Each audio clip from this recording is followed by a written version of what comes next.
नमस्कार दोस्तों, स्वागत है आप सभी का चैनल आर पार एजुकेशन पर। उम्मीद करता हूँ कि आप सभी खुश होंगे, स्वस्थ होंगे, मस्त होंगे और अच्छे से पढ़ रहे होंगे।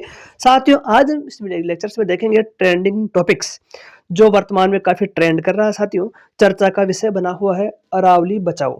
जो अरावली बचाओ अभियान है उसकी पूरी जानकारी इस वीडियो लेक्चर्स के माध्यम से साझा करने वाला हूँ। साथियों, बिल्कुल भी स्किप नहीं करना है, पूरा वीडियो देखना। साथियों, तो दोस्तों, हाल फिलहाल में समाचार पत्रों में, न्यूज़पेपर्स में आपको सोशल मीडिया के विभिन्न माध्यमों के द्वारा आपको सुनने जानने के लिए मिल रहा होगा अरावली बचाओ अभियान। जो अरावली बचाओ अभियान है क्या है साथियों, इसके बारे में हम आपको बताने वाले हैं इस वीडियो लेक्चर्स में। तो बिल्कुल संयम बनाकर रखना है, पूरा वीडियो देखना है, 5 मिनट का वीडियो साथियों। तो दोस्तों, सबसे पहले जो सुप्रीम कोर्ट में केंद्रीय पर्यावरणीय मंत्रालय ने परिभाषा दी है, एक नई परिभाषा आई है अरावली के संदर्भ में। तो साथियों, क्या है परिभाषा, देखिए। अब वर्तमान में 100 मीटर से अधिक ऊंची पहाड़ियों को ही अरावली का हिस्सा माना जाएगा। कि कोई भी पहाड़ी जिसकी ऊंचाई 100 मीटर या उससे अधिक होगी उसे ही अरावली का हिस्सा माना जाएगा। मतलब जो 100 मीटर से कम ऊंचाई की पहाड़ियां हैं वे अब अरावली का हिस्सा नहीं रह जाएगी। दूसरा, दो पहाड़ियों के बीच 500 मीटर से अधिक दूरी होने पर उन्हें एक रेंज नहीं माना जाएगा। मतलब कि दो पहाड़ियों के बीच में 500 मीटर से कम की दूरी होनी चाहिए, वरना उन्हें रेंज का हिस्सा नहीं माना जाएगा, पर्वतमाला का हिस्सा नहीं माना जाएगा। इस नई शर्त के कारण से 90% जो क्षेत्र है वह संरक्षण के दायरे से बाहर हो सकता है।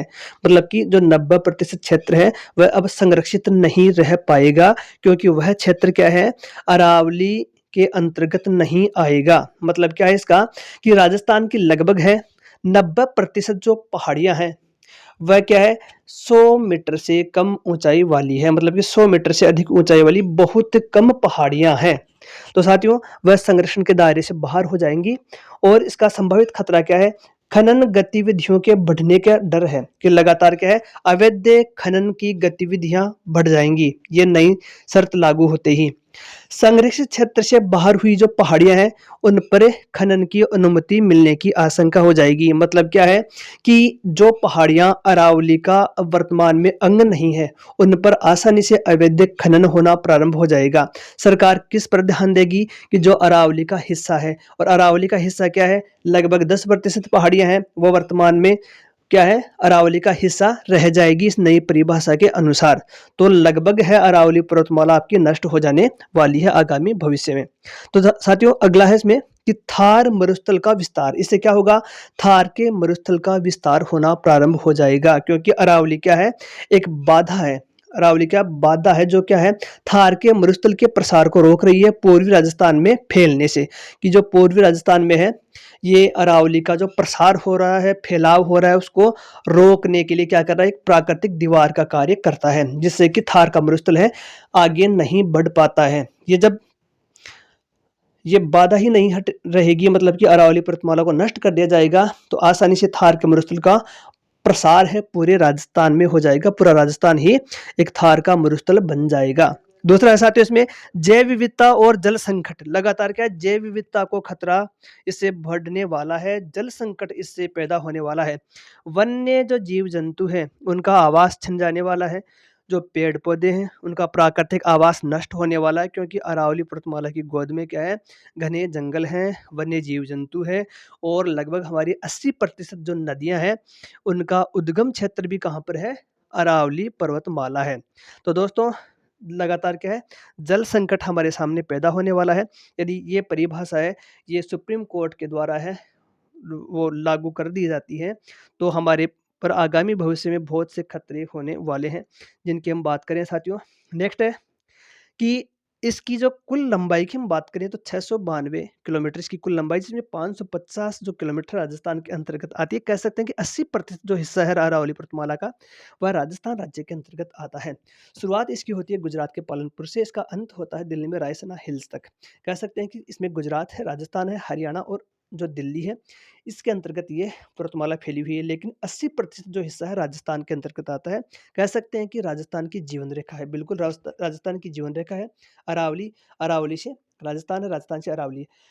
इसकी सबसे ऊँची चोटी है गुरु शिखर 1722 मीटर। तो साथियों अब आगे देखेंगे इसके संभावित जो खतरे क्या हो सकते हैं।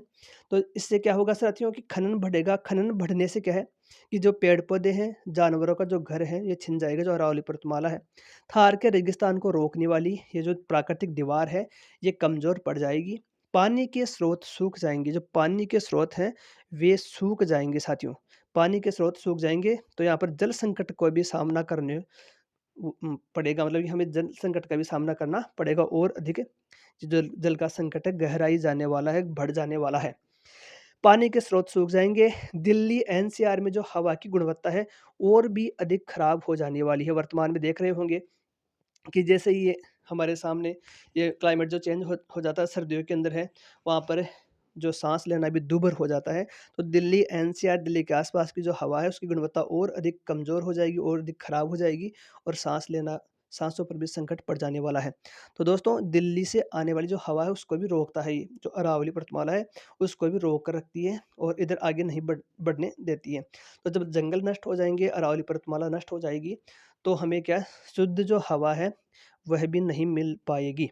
नेक्स्ट है साथियों इसमें कि हमारे सामने कौन से संभावित खतरे आ सकते हैं। तो राजस्थान की जीवन रेखा है अरावली और अरावली पर्वतमाला विश्व की प्राचीनतम पर्वतमाला है साथियों। सुप्रीम कोर्ट में जो केंद्रीय पर्यावरण मंत्रालय ने परिभाषा दी है और सुप्रीम कोर्ट ने उसको माना है। लागू अभी तक नहीं हुई है साथियों। लागू होते क्या है कि अवैध खनन बढ़ने वाला है। अवैध खनन बढ़ने से हमारे सामने संभावित जो हमने खतरों की बात की है उस ओर से भी अधिक है। विस्फोटक जो परिणाम है भुगतने पड़ेंगे संपूर्ण मानव जाति को। और साथियों आगे है 100 मीटर से ऊंची जो पहाड़ी है उसे अरावली का हिस्सा नहीं माना जाएगा। नीचे वाली जो है पहाड़ियाँ उसे अरावली का हिस्सा नहीं माना जाएगा। 100 मीटर से ऊंची पहाड़ी को ही अरावली का हिस्सा माना जाएगा। जो परिभाषा है इसके मापदंड के अनुसार क्या है कि लगभग है अरावली की 80% जो पहाड़ियाँ हैं वह 100 मीटर से कम ऊंची है। मतलब क्या है कि लगभग 80% जो पहाड़ियाँ हैं वह नष्ट हो जाने वाली हैं। तो कह सकते हैं लगभग अरावली ही नष्ट हो जाने वाली है।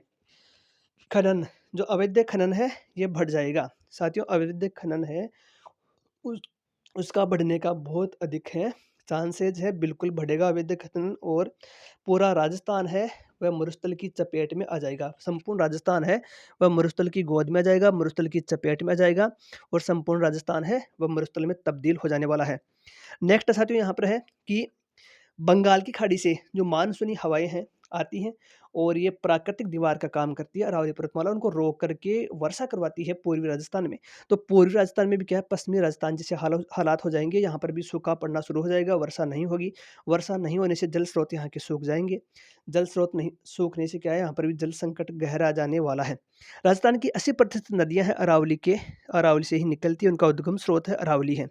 जलवायु परिवर्तन होने वाला साथियों संपूर्ण राजस्थान है, ये भीषण गर्मी पड़ेगी। यहाँ पर है जो उष्ण प्रकार की जलवायु है वह हो जाने वाली है। जलवायु परिवर्तन होगा और यहाँ पर है धूल भरी आंधियाँ चलेंगी, वर्षा की अनियमितता हो जाएगी, जल संकट है पड़ने वाला है, खेत खलिहान सूख जाएँगे, हवा प्रदूषित हो जाएगी और 80% अरावली नष्ट हो जाएगी। वन संसाधन भी इसके साथ नष्ट हो जाएँगे, वन्य जीव-जंतु नष्ट हो जाएँगे और चारों ओर है आपको मरुस्थल ही मरुस्थल दिखाई देगा। हम आने वाली पीढ़ियों को कुछ भी नहीं देकर जाएँगे सिवाय सूखा, अकाल, जल संकट, प्रदूषित हवा तथा बिना अरावली का राजस्थान देकर जाएँगे। यदि ऐसा होता है, ये परिभाषा लागू हो जाती है साथियों, तो ये बहुत से अपार संकट आने वाले हैं। विकास का मतलब विनाश नहीं होता। ये बिल्कुल बहुत ही सटीक लाइन है कि विकास का मतलब विनाश नहीं होता है। विनाश करके हम विकास नहीं कर सकते। इससे फ़ायदा केवल खनन माफियाओं को होने वाला है। जो खनन माफिया है उनका फ़ायदा होने वाला है। इस नियम के अंतर्गत इस परिभाषा से सीधा का सीधा है इफेक्ट है कि फ़ायदा किसको हो रहा है? खनन माफियाओं को। जो खनन माफिया है साथियों, नुकसान संपूर्ण राजस्थान को होगा। संपूर्ण राजस्थान को इसका नुकसान उठाना पड़ेगा किसी भी रूप में। तो साथियों ये लड़ाई संपूर्ण मानव जाति की है, संपूर्ण समाज की है, संपूर्ण जो मानव समाज की लड़ाई है साथियों। सुप्रीम कोर्ट से विनम्र निवेदन है कि इस फैसले को दोबारा देखें व इस फैसले को जनता के हक में दें। साथियों आप भी इस मुहिम का हिस्सा बन सकते हैं। किसी भी प्रकार से, किसी भी प्रकार के माध्यम से, किसी भी प्रकार के सोशल मीडिया के द्वारा इस मुहिम का आप हिस्सा बन सकते हैं। और भी कुछ नहीं कर सकते तो साथियों इस वीडियो को जितना हो सके शेयर कर दीजिए। इस वीडियो पर लाइक कीजिए, कमेंट कीजिए, चैनल को सब्सक्राइब बेल आइकन को प्रेस अवश्य कीजिए साथियों। यूट्यूब का एल्गोरिदम होता है कि जिस वीडियो पर अधिक लाइक आते हैं, कमेंट आते हैं, किया जाता है, तो उस वीडियो को यूट्यूब अधिकतम रिकमेंड करता है, उस वीडियो को अधिकतम लोगों तक पहुँचाता है साथियों। तो ये जो बात है अधिकतम लोगों तक कब पहुँचेगी, जब आप इस वीडियो को अधिकतम लोगों तक शेयर करोगे। तो साथियों, इस मुहिम का हिस्सा बनिए, ये लड़ाई हम सब की है। तो दोस्तों, उम्मीद करता हूँ कि आप मेरा फुल सपोर्ट करेंगे।